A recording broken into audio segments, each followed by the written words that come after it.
Fantastic. We are recording. Thank you guys for joining us. This is our 2025 Outdoor Bocce Pre-Competition webinar. Tonight it'll be me and Tyler on here. We have Allison Boyd from our Unified Champion Schools program.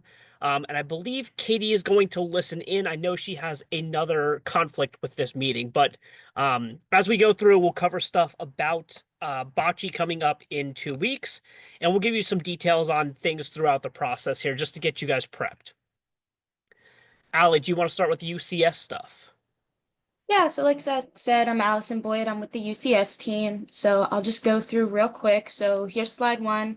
We have two very important items that require your timely attention. We have captain certificates and Play for Success season summaries. These should be familiar as these were included in the preseason webinars. Most of these slides do include QR codes, so feel free to scan those, or you can wait to receive the slides from Zach in the follow-up email, and you'll be receiving them at the state championship as well. Don't scan them if you're driving home while you're on the webinar, though. Yeah, please don't. So first we have captain certificates. We are again encouraging coaches to provide the names of your unified team captains. Thank you to those who already have. We will issue certificates of recognition to all who have served as captains. Please email the names of your captains to our ucs@somd.org, or you can use the QR code there. Right. Then we have our Play for Success. So our federal grant reporting is more critical now than ever. So it is immensely important that we have a record of these happenings in your school. Please help us by completing the Play for Success season summary. The form is available as noted on the slide. This form is writable, so you can complete it electronically and then email it, or if it's easier to print, complete manually, take a photo, then text or email the photo to Julie Martin. That's great too. We will take submissions any way we can get them, literally. The whole process should take no more than 5 to 7 minutes. Again, this is so incredibly important for our federal grants, and we appreciate you guys doing this for us. We also want to share some important updates. So the next few slides will include information about our t-shirt design contest that is happening again this year, the Unified Champion Schools memo, and we have a new and exciting fundraiser happening now too, 2025 car raffle for Nissan Kicks, and the tickets are only $10. All right, so this is our t-shirt design contest. We have the link and the QR code. We really want you guys to share it amongst your school, whether it be art teachers, Unified Club, Best Buddies, or anything of that sort. It's a really cool opportunity. Try to get every student that you know is super creative involved. Next, we have our Unified Champion School monthly memo. This has been going out since the new year. Rather than opting in to receive the memo, we're going to send it to everyone we can, and then we prefer that you opt out if you would like. I suggest you stay on it as long as you can. This is where you'll find all your information and can even go back to look if you've missed something. All right, next we have the car raffle details. There is a cash option if you win, don't need or want a car, but take a car. So be sure to take a look at the slide. All the links are there. And have fun. And I hope one of you win, because that would be fun. Finally, we want to thank you over and over for all you do to create and provide unified opportunities in your school and communities. Together, we met an impressive milestone by reaching over 25,000 athletes and unified teammates. That is our new 2024 census number. Congratulations to all of you, because you certainly played a significant part in this achievement. Once again, thank you for your time and attention. These slides will be included in the follow-up email that Zach is sending out. And thank you guys from the UCS team. Cool. Thanks, Allie. We will definitely get everything out to folks as part of our follow-up email. I am optimistic, I will say, to get the email out sometime tomorrow, but we are right in the depths of prepping for track and field for 2 days of states next week. So I will do my best to get them out. There's a chance you may see it Saturday or Sunday as well. So now we're going to cover the states bocce info. If you guys are veterans, if you've been to states before, a lot of this will be stuff that you've seen before, but it's good for us to go over it and just, get people familiar again. First thing is just medical. when you're traveling with your team, while you're on the bus, just follow whatever your school district's medical procedures are if something were to happen on the bus. When you do get to us at the state tournament facility, we will have medical on site if you need something. But otherwise, just follow your normal school medical procedures. Um, if you have some sort of medical necessity for someone on your team, I know we've had people reach out already. If you have somebody that needs a personal changing area, a feeding tube area, whatever it may be, reach out to us sooner rather than later, just so we can touch base and get the ball rolling to get you guys an accommodation that works for your student athletes. So please email me and Katie, and we'll get back to you ASAP. Location. We're still at Washington College. Location hasn't changed. If you've been there in the past, it's still the same place. For folks, if you haven't been before, or if your bus driver asks, if you put in that 300 Washington Ave address, it'll take you to the front part of Washington College. Not a big deal. You hook a left into the college, follow that road straight down, and you will run directly into the field. You cannot miss it. Additionally, I know from Google Maps and Waze, if you navigate to Washington College on the map and pick Kirby Stadium, it'll actually take you right to the stadium as well. Schedule. If you guys have been to any of our IUS state tournaments, we try to keep our schedule as close to the same as possible just for continuity and just so people know what the expectation is, event in, event out, year in and year out. Main thing that you guys really care about morning of is we want you guys there between 9 and 10 o'clock. That's the sweet spot for coming in. We start our coaches meeting at 10:15. We'll do our opening ceremony at 10:30, and then we rock and roll right at 11. Again, we want to try to stay on schedule best we can. Biggest thing for you, again, please arrive between 9 and 10 o'clock in the morning. Rain date. If for some reason we cannot go on Tuesday the 20th, we go on Wednesday the 21st. Weather looks good right now. It's a little far out for us to make any sort of real decisions on weather, but things look good. Additionally, if it rains, as long as it's not a downpour, as long as it's not a whole typhoon that we're playing in, we'll play in rain. So be prepared to play if it's a little wet and rainy. In past years, we've actually started the day where it's a little wet and rainy, and by the time it got to the afternoon, it dried up and the sun came out. Plus, then we didn't stand on the turf and melt all day, which is also nice. So again, be prepared to play in any wet weather on Tuesday the 20th. Wednesday's our backup day. If we need to make a call on weather, we will take and look at the weather forecast, really make a decision on the Sunday prior. So that would be the 18th. And then we will communicate if we need to, for some reason, use our rain day. We will try to communicate that to the best of our ability Monday at noon prior to the tournament. We want to make sure you guys have the information that if we have to go to Wednesday and we make that decision early, that you have it on Monday before students go home, okay? Any questions about schedule, rain date, any of that stuff before we move on to buses and arrival and that kind of fun stuff? Fantastic. Feel free if you have questions, raise your hand, unmute, put it in the chat, wherever you feel most comfortable. Buses. The bus route has stayed the same. Essentially, you will come in, you will drop off in front of the stadium, everybody gets out, and we will redirect your buses back around, and they'll park in the back parking lot here. I know some of the local buses go home. I think our friends from Calvert County and Anne Arundel, your buses probably stay. But just know you drop off right out front of Kirby Stadium, and they will send the buses to the back. We will have people there when you arrive to greet you guys, help you get off the bus, give you directions, how to check in, so on and so forth. And then they'll communicate to your bus drivers, hey, if you need to park, this is where you go.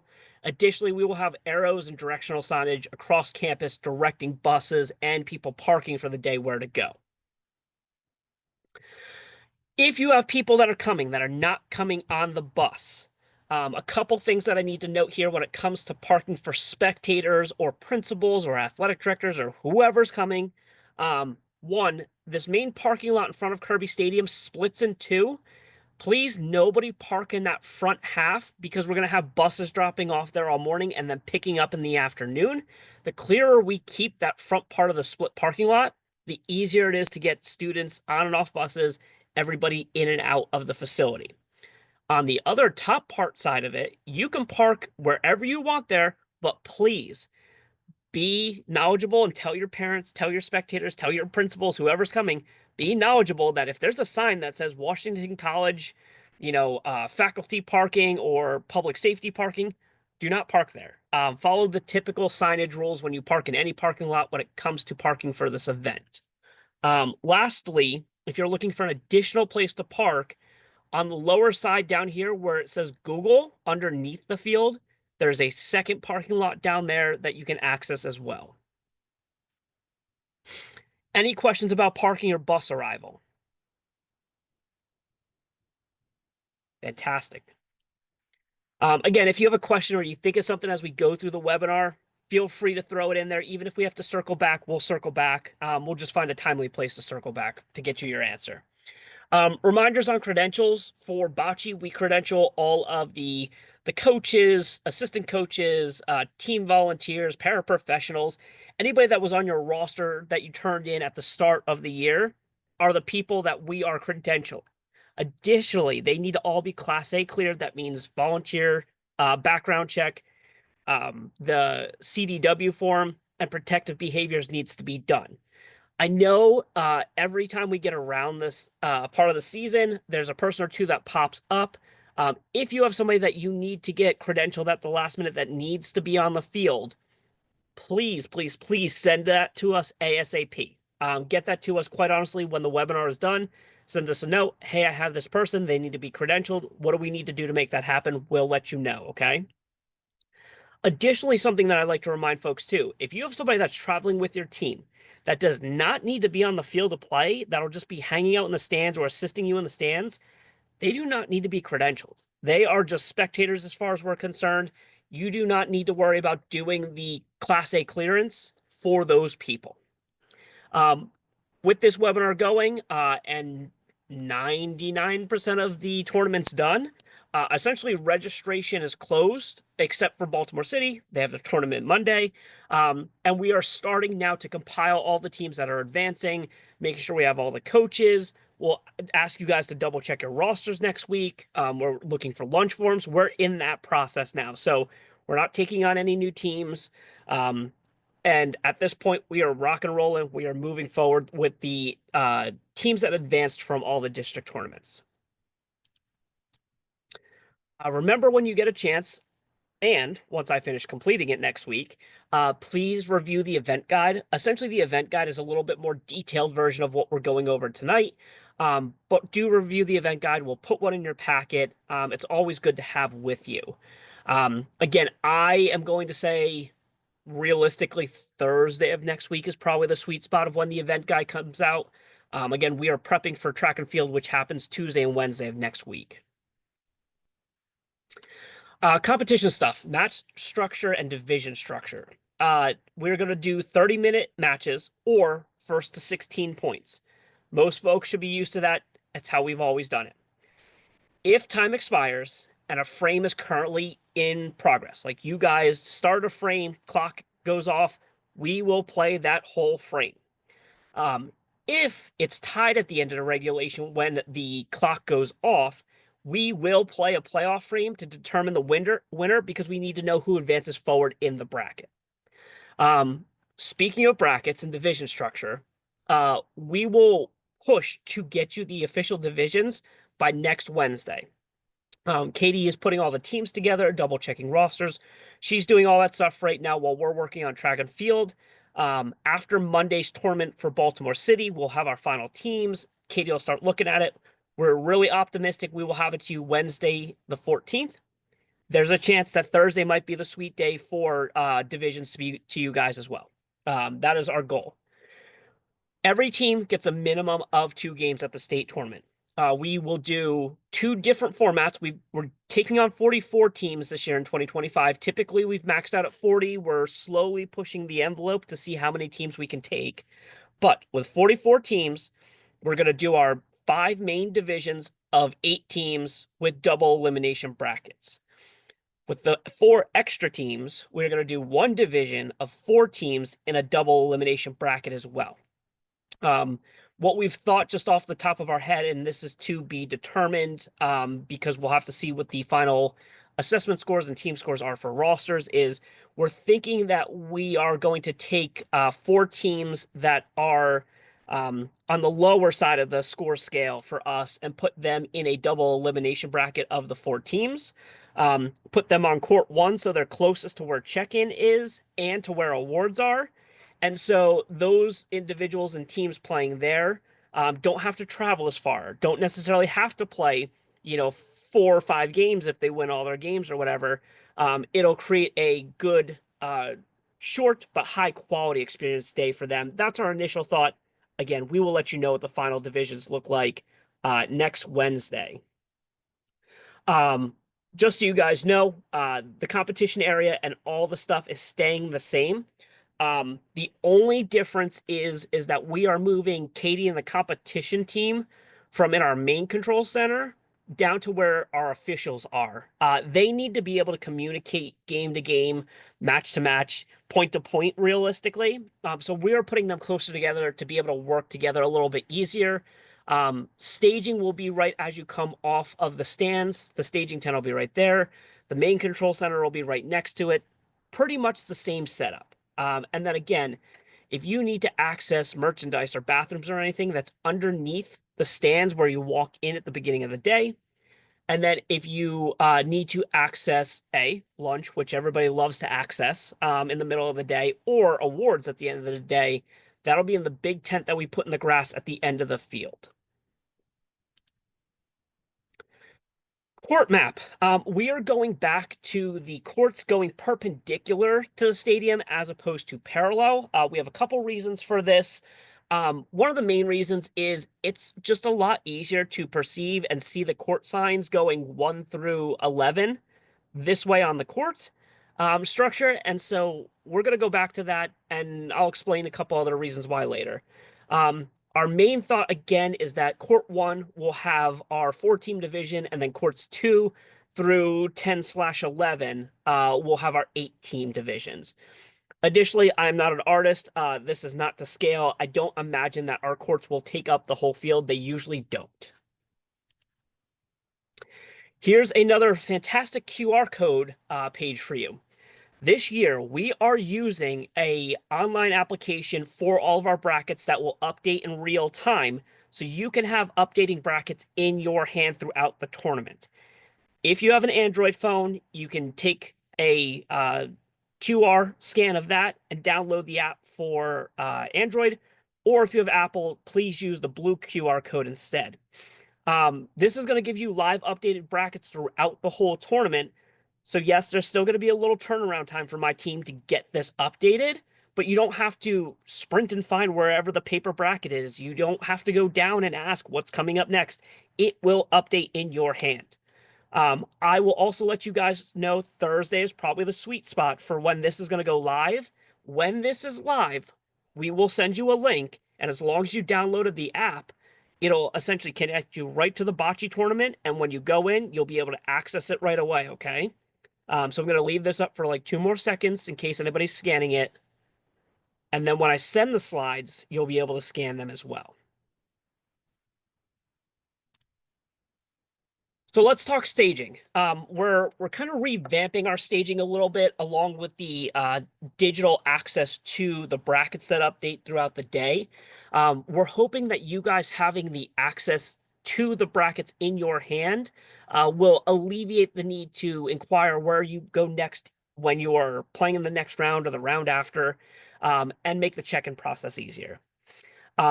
Step one, when a round completes, when the horn goes off, one, open up the app, give us a couple minutes, right? Give us 3, 4 minutes to update the actual brackets on the app. But open the app and look at IM leagues, find your division, and see where you play next. If you won, you're still in the winner's bracket. You'll see what your next game is, what time it is, all that good stuff. Step two is when you know it's your time to play, report to the staging tent, come down the stairs like you usually do, report right to the staging tent. 2 big things that when you get to the staging tent. One, we are asking that head coaches only check in their team and confirm the court that you're on while you're looking at the IM League's app. We've had in the past where a stray unified partner comes down, or two students come down, or an assistant coach comes down, and a bunch of people are asking, where do they play next? Where do they play next? That just slows us down, quite honestly. Use the app and look at the app, use it as it updates in real time to figure out where you're playing, and then the head coach check in your team. Additionally, when you come down as the head coach to check in your team, bring your full team ready to play down to staging. If you have people on your team that need a potty break, if somebody's finishing up their snacks, if something else pops up, whatever it may be for your team, if your team isn't ready to go to the court and be on the field as a full team, don't come down yet. Come down before the next round starts, but don't come down until you have your full team. We want you guys to come down, check in, go to your court. Does that make sense for everybody? Okay.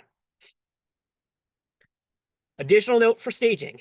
When you come down to staging, there's going to be multiple people coming down to check in their teams. Make some sort of line. We will have enough room to make some sort of line and create some sort of process for you. If somebody else is having a conversation with the staging crew, be patient, give them time to have their conversation, figure out what they need to figure out, and move on, and then ask your question. If there's one or two people in staging getting everyone set, and there's 13 of you, they can't have 13 conversations as once. Our staging team, Dawn and the Delmarva team, are super talented, but they are only so talented. So please have patience when you come to check in at staging. Again, reminder for folks, even going with the digital app for brackets, there is a manual labor aspect to it to get the updates in. Please just be patient as we update brackets. When the horn goes off for a round to end, as much as we would love to just magically have everything updated, we're not that skilled yet. We're trying to be, but we're not that skilled yet. So please be patient. We will get everything updated. If you do have a question, please go down and check in at the staging table with Dawn Furlow and her team. Don't go to the competition tent and check in with Katie. We really want to give Katie and our sports director from the community program as much peace and quiet as they can so they can both take in stuff from the last round.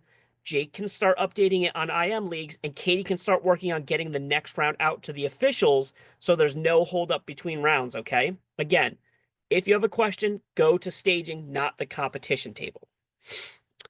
Good news is once the brackets come out, yes, we don't know what all the rounds hold. We need to see who wins and lose matches. But the first round of matches is always set. They're always preset. So be prepared. Look at your bracket that your teams are in and be prepared to know we're on this court at 11 o'clock to start the day. Let's get there. Let's be ready. Let's start the day on time, okay? While we're talking about brackets, we're going to do a really quick run through of how to read the bracket, right? This is not how it'll look in the app, but you guys will still have access to paper brackets, and how it looks in the app is pretty much like this. It just doesn't have all the Special Olympics branding and stuff, essentially. A bracket's a bracket. Essentially, when you look at the bracket, they're always scheduled like this, where a division of 8 will be on 2 courts. To start at 11 o'clock, 4 teams will be on there, and 2 courts will be running, and then the next 4 teams will go on right after. So the first round of games for the first 2 rounds are always set, so you're ready to go. From there, all you got to figure out is, all right, if I was in this first game and I'm Broadneck or Queen Anne's, if my team wins, I play at 115. And we're going to be on court 1 and court 2. If that's what our bracket says, we will be on those 2 courts the whole day. We will not send you anywhere else unless something crazy happens. So if I win, I know I'm on court 1 at 115. Great. It's, 11:45 right now. We got some time to hang out, recover, and get ready. If we lost, we go down to where it says runner up. We always look at this runners up bracket, and we look at the runner up of A because we were in game A. Then we know we're playing at 12:30, a little less time, and we will find out who we play when we get there. Cool? Fantastic. Last couple notes for staging. We will stage matches. We will start all the matches of a round at the same time, like we always do. 30 minutes on the clock. Keegan will make an announcement from the announcer's booth. Three, two, one. Matches will start. If you do not show up to your court within the first 2 minutes of the game, that team forfeits the match. There's no ifs, ands, or buts. If you're not there, we're forfeiting the match. We'll probably let you play for, the heck of it if you do show up later, but you're going to forfeit that match if you're not there. If the match starts for the round and they show up under 2 minutes, say they show up a minute and a half in, we'll play that full match and we will add a minute and a half to the game after the clock goes off at 30 minutes, okay? Additionally, forfeited matches have a result of 8-0. Hey, Zach, I Competition, got a real. yeah. Oh, I'm so sorry. Hi, Oh, everyone. you're, I got a quick hello. question for you. Hi, Yeah. on the last slide. So I just want to Mhm. be clear that, no, the Oh, staging. Yep. sorry, hold on. So Whew. sorry, everyone. So because we are using the online tracking and everything, I am not going to be paging for team whatever you're required on court 5 this time around, correct? Yeah, no. If Dawn has the bandwidth and knows who's next somewhere and has the capability to make that call to Keegan, we'll try once or twice, but we're not in the business of hunting you guys down. Okay, cool. Just wanted to make sure that I was Yeah. understanding what you were saying. Yep, absolutely. Again, we are not in the business of hunting you down. If one of our staging folks have the bandwidth to make a call up to the announcer to announce, we'll ask. But once we got the teams and the majority of teams are there, we're not waiting on somebody forever. We will start the round and we will go. Competition accommodations. Again, if you have a accommodation need for a participant on your team, please, please, please reach out to us and let us know sooner rather than later. Um, Things that are accommodations that we've seen come up over the years. My favorite example that I like to use, and I think it happened last year at Bocce or the year before. There is an athlete. My athlete wears pink Crocs every day. We're talking every day of their life. And if they don't wear those pink Crocs, we are not even going to be able to get on the school bus. It is going to be a terrible day. That's just how it works. That's when you email me and Katie and you say, hey guys, I have an athlete that he needs to wear pink Crocs. Is this okay for an accommodation? That is something where we'll say, we don't love that he's wearing Crocs, but we do not want to ruin that athlete's day or ruin your team's experience over pink Crocs. Again, the accommodation request will vary from sport to sport. For track and field, no, sorry, I can't let you run in Crocs. That's just not safe. For bocce, okay, we can make some wiggle room there. Other accommodations for bocce in the past have been different types of ramps that work for somebody. There's accommodation stuff that I'll show a little bit later on. A request about ramp bocce and delivering a Polina. Please, if you have anything that's an accommodation, another good one for bocce that turns out to be, I have an athlete that if somebody, when they pick up that bocce ball, doesn't say, hey, throw the ball, they will stand there for 30 minutes and not throw the ball. That is a perfectly good request for an accommodation. Please let us know. We would rather have you guys reach out and say, hey, I wonder if this is an accommodation for my team. Should I ask this? And us respond and say yes or no. That's fine, but thank you for asking. Please, please, please ask and report to us if you have an accommodation need. Um, Zach, we got a chat question. Is this also where ramps get added? so we're not as much worried about if you want to reach out to us and send us a note of this player uses a ramp, that's fine. We are more than happy to know, but that's not something that we need under accommodations. We expect teams to use ramps. These are more things that are again, uniform or additional ramp needs or additional support for your athletes and students to have a good competition experience. Um, Yes. So good question from Beth. Can each team please explain the accommodation prior to the match to the other team so they know there's no questions or concerns? Two things. One, I have a slide in here we'll talk about later about coaches' communication before matches and stuff like that, which is very important. And two, what we do with your accommodation requests now is I make a big old packet of all your accommodation requests.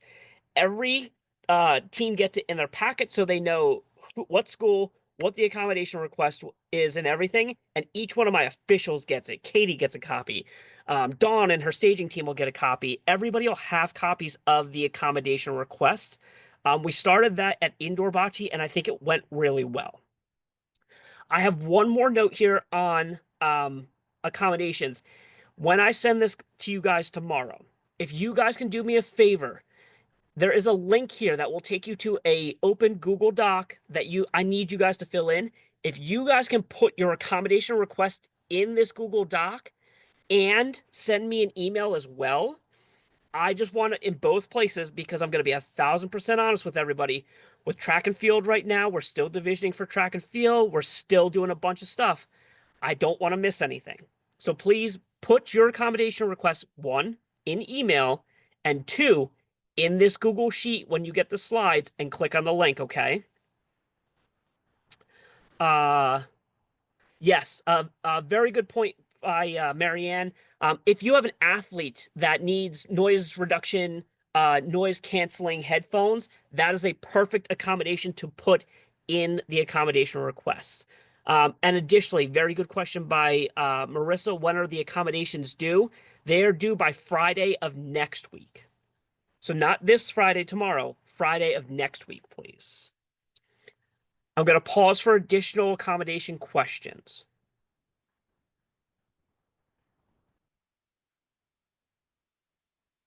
Awesome. Okay, we'll keep plugging along. If you have more questions, again, great job throwing them in the chat or letting us know. This is my coaches communicate. And I will give this whole spiel at our coaches meeting as well when we are on site. You guys will have the accommodation packets, but coaches, before a match, have a conversation with the other head coach. Get to know who you're playing. Again, you want to win your game, but it's nice to know who you're playing and nice to communicate what your team's needs are and what their team's needs are, right? It's nice to know if the other team has an athlete and, I have an athlete that if I don't tell them to deliver the bocce ball, we'll all be standing here until next year's bocce tournament. That is a great time to have that conversation. Um, Again, have a unique rotation. Hey, like we're going three athletes and one partner. That's the fine minimum, but that's what we're rolling with today because two partners got sick. Whatever it needs to be, have those communications up front. Again, at some point, I've had that conversation more than likely with that coach, but it's good game to game to let the other coaches know. Then you're all on the same page. The fun Hey, stuff. hey, Everybody's Zach. favorite thing. Hey, Zach, Yes, it's George. George. Just one quick Yeah. comment. When you have that pre-match discussion, please include the official in it, especially if Absolutely. you have an accommodation, include the official in it. We will give them the list, like Zach said, but they may be running around because the previous match went overtime or something like that, and so it'll be very helpful to let them know that as well. Yeah, no, great point. And additionally to that point, our officials are there to officiate bocce. They aren't super knowledgeable of all the schools from all across the state. Introduce yourselves, get to know the official, and thank them. They're all volunteers as well, and it's really nice. We will cover the delay of game penalty, Coach Newman. But we'll follow up on that. Let me circle back to that. Let's cover the protest stuff first. One, if you have a protest, first thing is when the match finishes, do not sign the match card when the official comes over. Say, hey, I think I have a protest to file. They will then take that up to Katie and George. They'll turn in the card. Katie and George will see that it's not signed. And then for a protest, don't go to Katie at the competition table. Please go to the general control center where Mike Sarnowski and the rest of the SOMD team will be. Go to the general control center to file a protest. With that said, we also need you to file your protest within 15 minutes of the match completing because we want to resolve it. Because a lot of the times, if we need to resolve a protest, it impacts us being able to put up the next matches. Additionally, going back to our please have patience with us updating brackets. If something's not updating and the rest of the things are updating and yours isn't, there's a reason that bracket spot is not updating. We are probably either figuring out something with a protest or we need to figure something else out. So be patient. Main thing is, again, don't sign the card. Go to the control center, say you want to file a protest. You'll fill out the protest form. The sports rule committee here will talk through it. They will rule on it's approved or denied. If it's denied, you can always appeal it if you want to. You can update your protest with a appeal note. With that said, if you turn in an appeal on a denied protest, our sports committee then has 48 hours to update and re-review it. With that said, we're going to try to resolve it on the spot there. Biggest thing for protests, though, don't sign the card, come up to the control center and turn in a protest. Protestable situations are rules violations by SOMD or of opposing teams. They're not officials' judgment calls. Again, if an official measures out and they make an official's judgment call, if this one was closer than that one and they award points, our officials, they have a very good sense of what the game of bocce is. We support them. That's an official's judgment call. If one time somebody steps near a line and the judge doesn't call a foot foul, we trust our judges. We trust their judgment. With that said, some good examples of something that is protestable are that if somebody is illegally delivering the ball above their waist, whatever it may be, and the official says something about it, hey, this is your first warning. You got to deliver it underhand. But nothing changes after that and it impacts the outcome of the game. That's something that is protestable. Especially if we tell our officials if they release the ball illegally, intercept the ball before it changes the game state. If for some reason it hits something on the board and things move, they will try to reset the board to the best of their ability.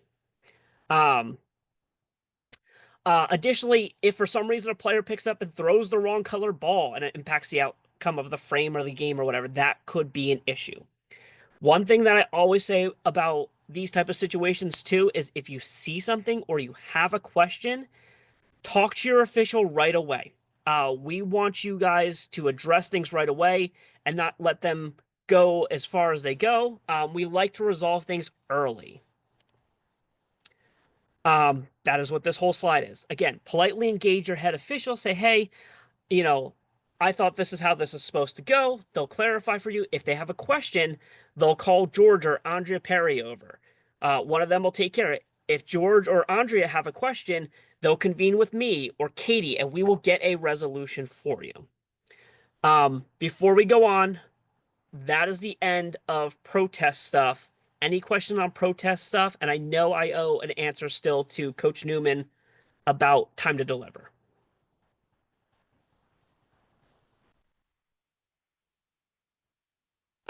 There is a good question. Good question from Keegan, who is our announcer. Just a reminder to folks, there will be a 2-minute warning at the end of every round that we play, and Keegan will make that announcement, so you will definitely hear it every round.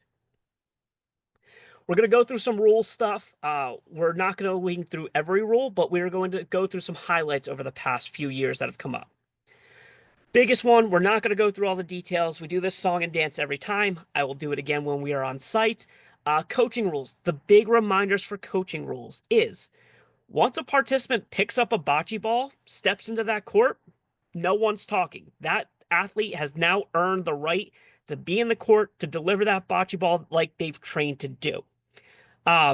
If you don't pick up a bocce ball and your athletes and partners want to chit chat about what they want to do for a couple seconds about how they approach the next ball, great. Just do it before you step in the box.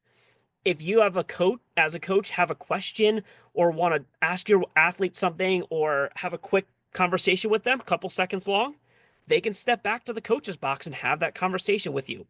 Biggest thing is the second somebody steps in, picks up a Polina or a bocce ball, conversations are over at that point. If at some point a coach feel or an official feels like too much conversation is going, conversation is happening when someone steps into the box that shouldn't be happening, they'll issue a warning. Uh, if they have to go to a second violation of coaching or talking while somebody's in the court, they will remove one ball from play. And then if that continues to happen, they will ask the violator to leave the match. We've never gotten that far. I really hope that we never get that far. But the key to coaching and not coaching and getting in trouble, when somebody picks up a ball or a Polina, step in, throw the ball, no conversation, right? Again, these are the violations for coaching. I think the furthest we've ever got is first offense. Hopefully, we never have to use offense 2 or 3. Again, we will go over this in the morning at the coaches meeting as well. Just a reminder what the coaches box looks like. There'll be a line down the back side. The chairs for all the participants will be on that line, and the coaches box wraps around. You can go on the outside of that line where the words coaches box are. If you need to, especially again, if you have an athlete that needs extra communication to step in, throw a ball, do those kind of things, going to the side of the coaches box where it says coaches box is extremely appropriate. Please do so. Setting the Polina, I think most folks know this, but the team that has earned the right to set the Polina, whether from the result of the last frame or from the coin toss at the beginning of the game, you get 3 attempts to toss the Polina past the midcourt line and before the opposing foul line. If you cannot set it in 3 attempts, the opposing team is given 1 opportunity to set the Polina. If the opposing team cannot set the Polina, the official will take the Polina and put it between the foul line of the opposite side and the midcourt line. They will put it right in the middle. We will remind our officials in the morning what that looks like. Sometimes that wording can be interpreted a little funky. If the Polina is either set by the opposing team or the official, whoever won the right to set possession still throws the first ball. Okay? I think we've been pretty good on this up to this point. My favorite unwritten rule of bocce that doesn't actually exist that I can remind people about, the person that throws the Polina to start the match round does not have to throw the first bocce ball. Um, Coach Jen put it in there. I literally just beat her to that. Whoever throws the Polina does not have to throw the first bocce ball. With that said, if that's how your team rolls, go for it. That is perfectly fine.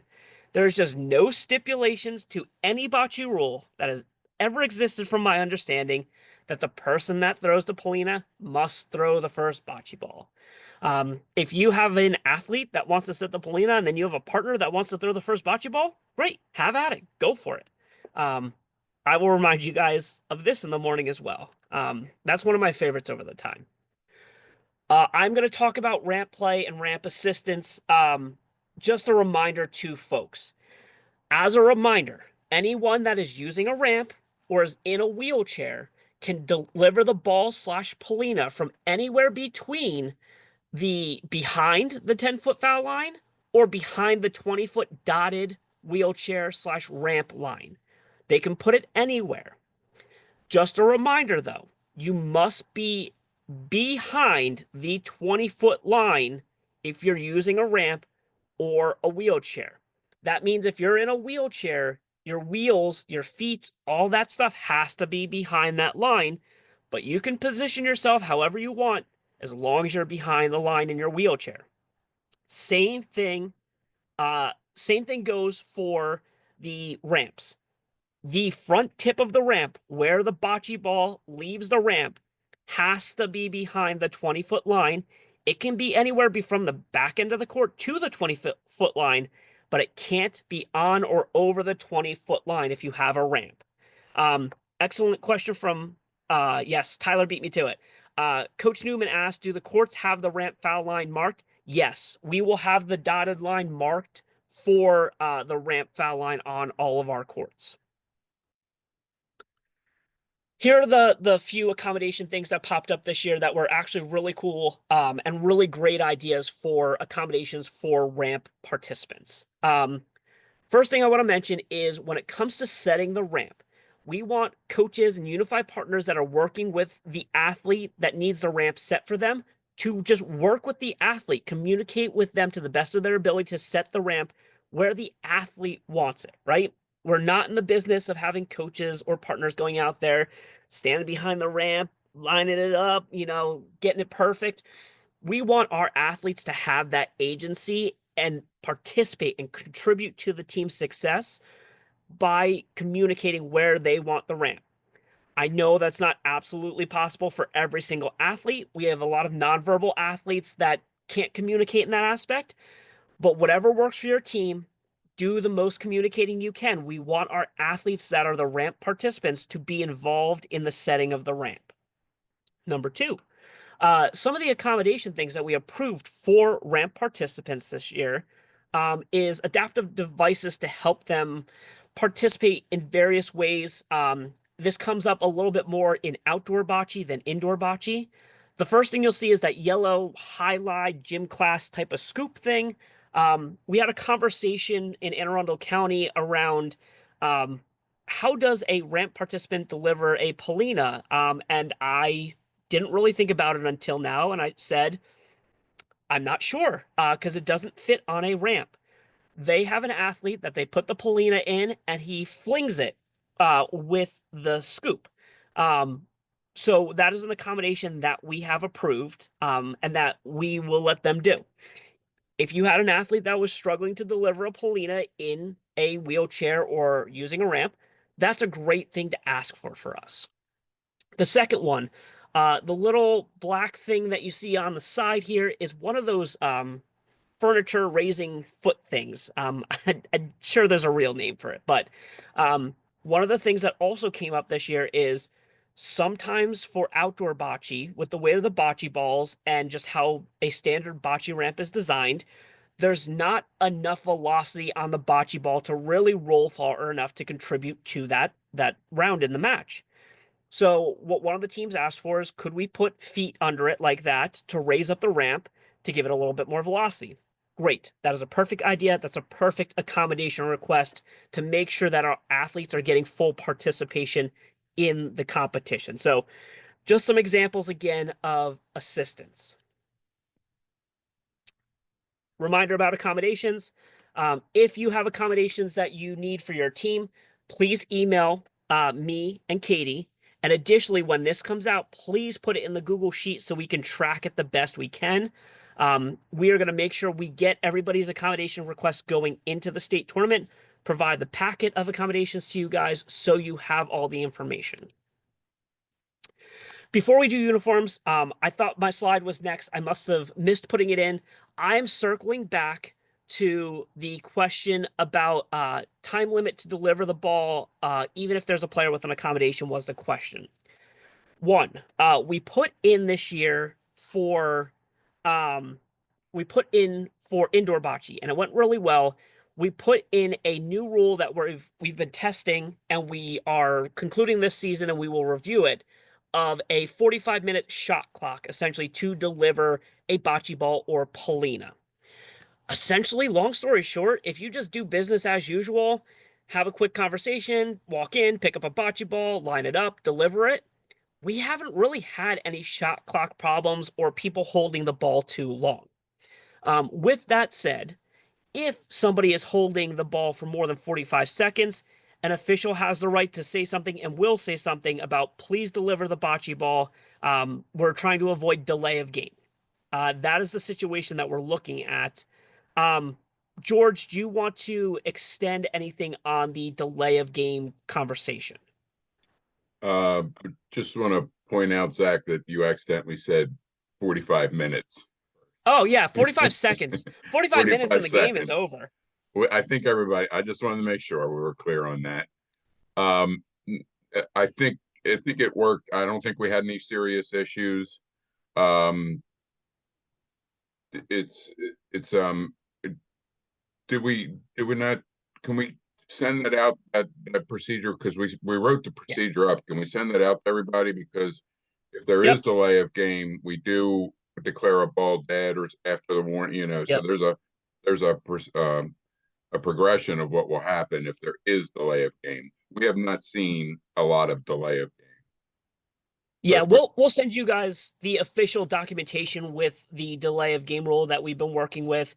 We sent it out in the beginning of the season, so everybody should have seen it going into the season, but we will send it when we send the slides, just so you have access to it again. That work for you, George? Yeah, I think that's just so everybody's familiar with it because it is brand new this year. Um, Fantastic. So I never fully answered Coach Newman's actual question. Is there a time limit to deliver the ball, even if a player has an accommodation? If somebody writes and puts in an accommodation that, hey, our athlete doesn't always deliver the ball right away, they may need more than 45 seconds. Quite honestly, at that point, I would rather have you ask for an accommodation that says, I need to remind my athlete to deliver the ball. We would rather you guys assist your athlete to find success within the rules and the way we're running the game than us just open up the game to be a stretched out longer non rules following version of the game. So again, Coach Newman, if there's somebody that needs an accommodation because they need a little extra time to throw the ball or they need prompting, we're going to encourage you guys to send us an accommodation to say, hey, I may need to tell my athlete to throw the ball. Otherwise, they will hold on to it forever. Let me know if that clarifies your question. Um, I also saw a question. Does a ball rolled on a ramp need to be released at or below the waist of an athlete? The technical answer to that is no, because there are going to be athletes that sit in wheelchairs where the ramp is above their waist. There are going to be athletes that even if they're standing, the ramp is higher than where their waistline is as well. When it comes to ramp play, we want you to put the ball on the ramp, let it go down the ramp, and let the ball do and gravity do its thing. I know we have a relatively standardized ramp from a company in California we've used a lot. I know some people have built their own ramps. I've not seen any ramp issues and we don't have a standardized ramp size. That's just not something we have at the moment. But no, if you're using a ramp, put the ball on the ramp, deliver it as the ramp would typically deliver it. And then an additional question is, if we have an athlete who moves slower, would that be an accommodation request? If you're talking about getting to the court and stuff, I think that's just, get up and at them a little bit earlier, get rocking and rolling a little bit quicker. But again, in the case of they move a little bit slower where they I'm not worried about delay of game if they're taking a little bit more time to get into the court, pick up the ball, and deliver it. Um, Again, like I said, if you feel like it's something that you'd rather put in an accommodation request than not, just do it. We'd rather have it than not have it, all right? Uh, Zach, can you address that last question about the 75 seconds? I, yes. I'm not sure I completely understand it. If they need an accommodation and we say you can help them deliver the ball, and it still takes 60 to 75 seconds, is that what I'm seeing there? Yeah. I think that's what the question is. Coach Newman, my thought process around that, again, we'll have this as part of the morning conversation when we get to Kirby Field as well. Look, the business that we're in is unified sports, first of all, and that some of our athletes need some additional assistance. They need a little extra help. They need a little extra time. Put an accommodation in if somebody needs a little extra time or needs a little nudge to say, hey, deliver the ball. And then these are the conversations that you have coach to coach when you get to the court, right? Like, hey, like, I'm going to be straight with you, Coach Newman. I have an athlete on my court. He goes into the court. I got to prompt him to pick up the ball. Sometimes he'll do it. Sometimes once he picks it up, he stands there for a couple seconds. Again, I think, yeah, Coach Newman and I are on the same page. Have a conversation with coaches, submit your accommodations. Long story short, we don't want to become bocce police. That is not what we're into. That is not what we're looking to do. But we want to make sure everyone's on the same page. This is all about communication so that everybody can be on the same page and everybody can have a good state tournament. And Zach, if I could just Yes. add one quick comment, in that kind of Yeah. situation, if you've already submitted an accommodation and everybody knows you're going to be saying things like throw the ball or pick up the ball, you're not limited to doing it one time. If they're standing Yeah. there for 60 seconds, do it again. Do it two or Yeah. three times if you have to. Um, I'm not disagreeing with what Zach said, but we have to keep the rules fairly Yep. concise for the officials. It's difficult to tell them it's this for one situation and this for another situation. So Yeah. please feel there's no limit. Tell them two times if you have to. Tell them three times. Tell them 1 second for every second for 45 seconds if you need to. That is essentially what it comes down to. We're gonna go on to uniform stuff. The uniform stuff is the same song and dance that it's always been. Again, this first slide talks about leggings and shorts with crazy patterns and stuff. The main thing with uniforms, especially for bocce, is that they need to be some sort of polo, t-shirt, whatever upper design you have. That's fine. Needs to have your either your school name or your mascot name, and then the unified sports logo, which I don't. This is the big version of it. If anybody can see my screen and my video, there's a little patch that I'm showing now too. Long story short, the upper uniform is the most important part of your uniform. Needs to have the unified sports logo, needs to have your school slash mascot on it. When it comes to the lower extremity part of the uniform, there are some teams that are blessed with full uniforms, tops and bottoms. That's amazing. Not every school or school system is blessed with tops and bottoms for uniforms. As a coach, if you need to coordinate what the bottom parts are for your team's uniforms, just pick one color. Say we're going to go black shorts, black sweatpants, whatever it may be. Just pick one color and just push everybody to get in that same bucket. If one kid gets black shorts from Walmart and one kid gets black shorts from Under Armour and they're all basic black shorts, we're not worried. We don't care. Where we start to have a problem is this kid showed up in jeans. This kid showed up in camo cargo shorts. This person is, wearing some sort of crazy jacket or whatever. That's the kind of stuff that pops up that we start to have a problem with, and then we start to disqualify players or teams for. Um, if you have something, I know some schools have like sweatshirts and sweatpants. That's fine. That's great. If it starts to get warm that day, though, make sure everyone's wearing a team shirt underneath it too. If they go to take off their sweatshirt, they need to be uniformed underneath. If not, standard t-shirt slash polo slash whatever you guys wear, and rock and roll from there. Question in the chat. Communication coming from the partners because correct because they are the one on the court with the athlete should not be coming from the coach, correct? We prefer that the communication when it comes to getting an athlete to deliver a ball, communication with an athlete that it needs a ramp assistant, that kind of stuff. We prefer that it comes from a partner. With that said, there are some athletes that will only work or take direction from a coach. So we will not say that it can only come from a partner, but we highly prefer that it comes from a partner. And we're not playing bocce police, but get your partners in that leadership role to take the lead on your team to support your other teammates. That's what we want. With that said, we understand if you have a coach that's the only person that can get the athlete to throw a bocce ball, do what you need to do. Again, just put in the accommodation request. Questions on uniforms. I know we hopped through there, but uniforms have kind of been the same deal.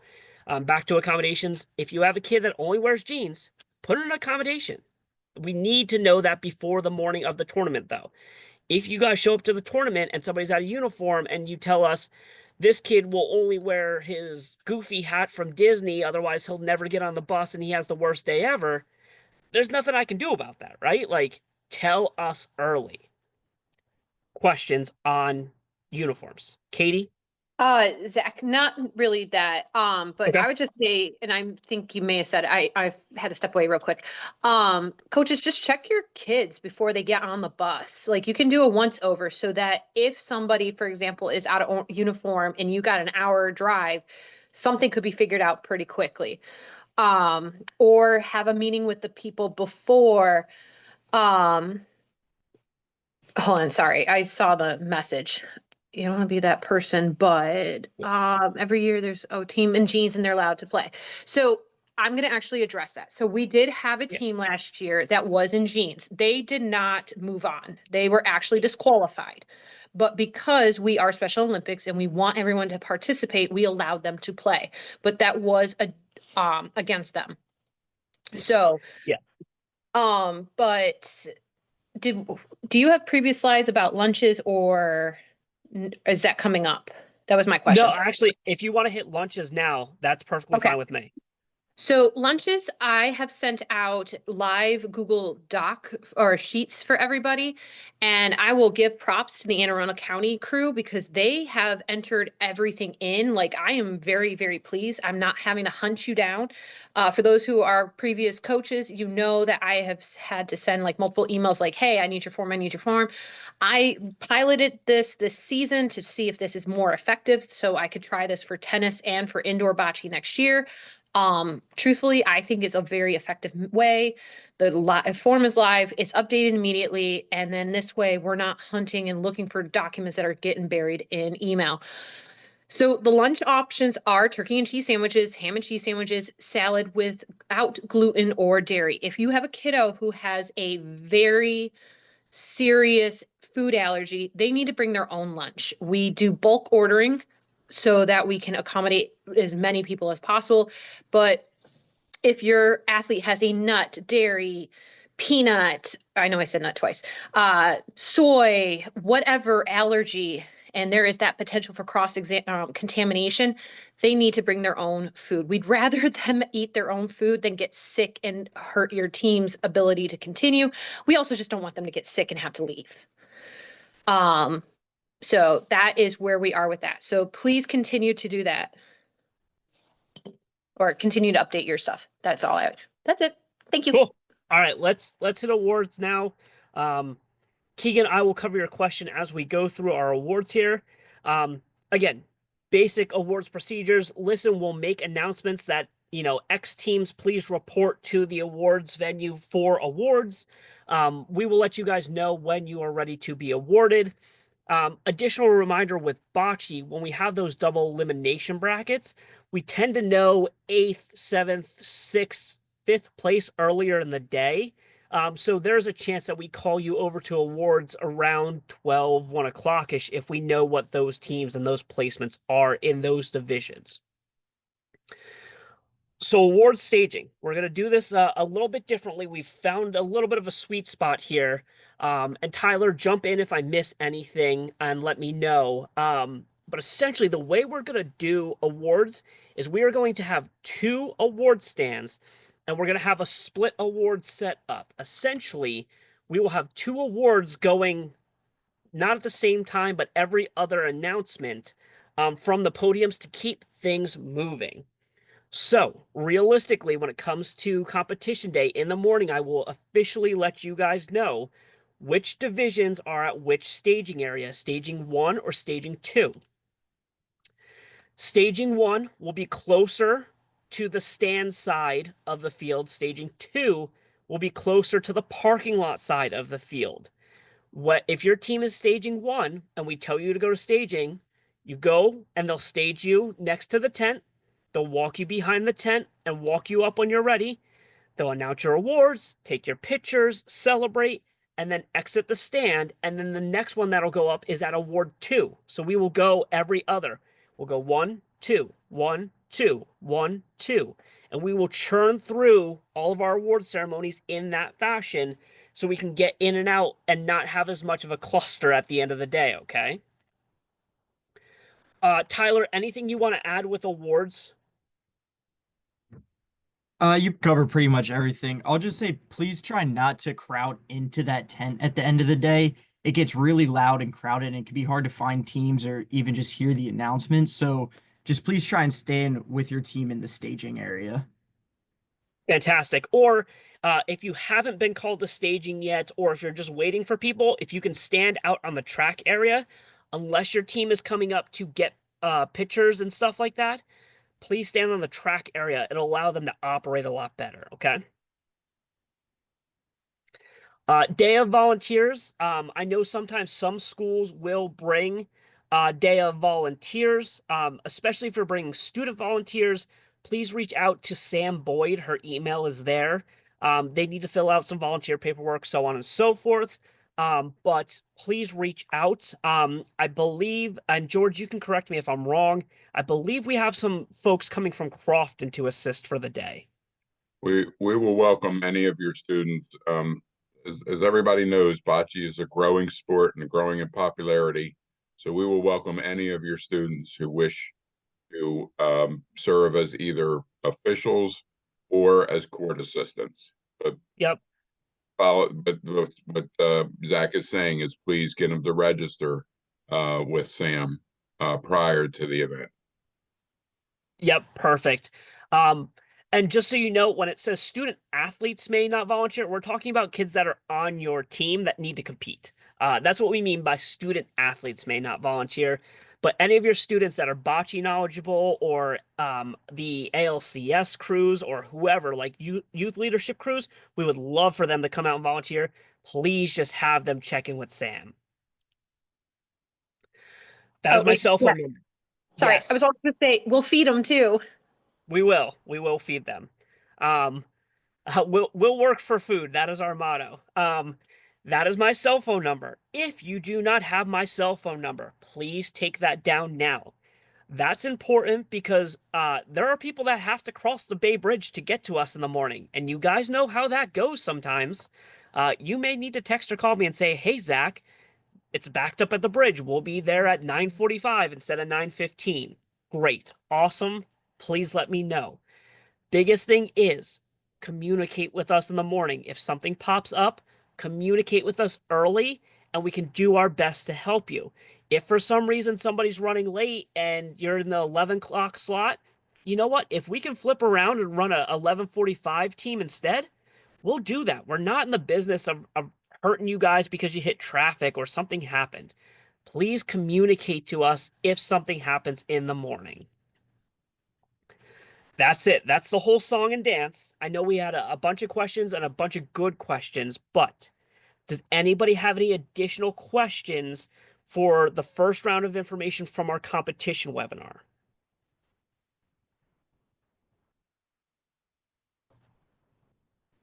Not seeing anything in chat, and I don't see any hands raised or anything. Um, Will student volunteers officiate their own team? We will do our best to not have that happen because we we recognize there could be a bias situation there. I don't think people mean to do that, but we are going to do our best that that will not happen. Hey, Zach, if I could just Yeah, comment on that real quick. Just bring that up to the officials. The officials are assigned to a court, but if we have that situation, they could just change with the official next to them for that one match. So if you bring it up, if you're concerned about it, they can switch with somebody and then afterwards they can go back to their assigned court. absolutely. Next question in is also a good question. Um, Uh, a coach asked, can an entire team come and spectate for teams that did not make states? The answer is yes, they can come, but the only people that we provide lunches for when it comes to teams are your teams that are competing and those students. So if you have another team that didn't make states and they're coming, make sure you pack lunches and stuff for them. Unfortunately, they don't have a concession stand and stuff that's open and it's probably like a 5 to 10 minute drive off of campus to get food in Chestertown. But yes. Please feel free to have people come and cheer for your students. And if your school lets you bring your other teams, go for it. Great question. Other questions? Okay. If anybody else is formulating any other questions, that's fine. Just to let you guys know, again, we are very track and field focused at the moment. A lot of the information for Bocce is going to come out either from Katie early in the week next week while we're doing track and field, or from me, Tyler, Katie in the back end of the week as we finish up the prep for Bocce brackets and event guides and all that kind of stuff.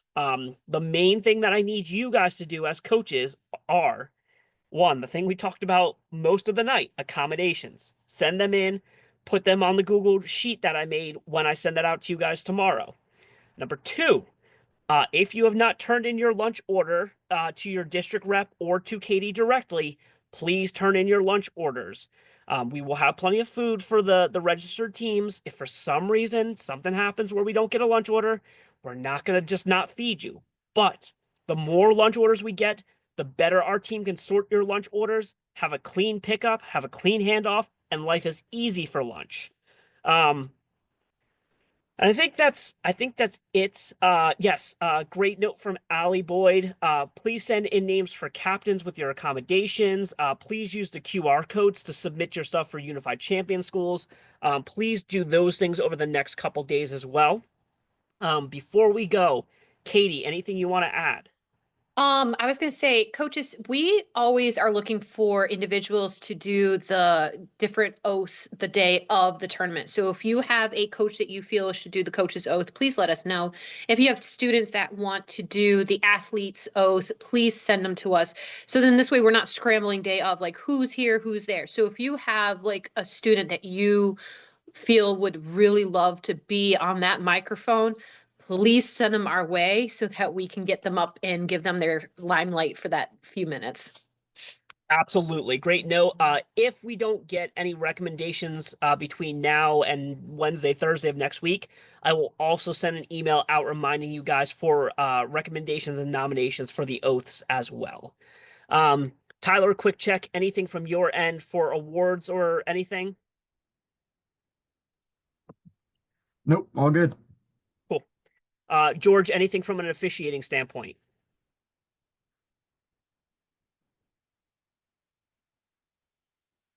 I'm going to take that as a no. Fantastic. All right. If you don't have any more questions tonight, that's perfectly fine. We went over. I apologize for that. But I'm going to close out the same way I always do. Thank you guys for everything that you have done, not just this season, but a lot of you are year-round unified coaches, and I can't thank you guys enough for everything you do.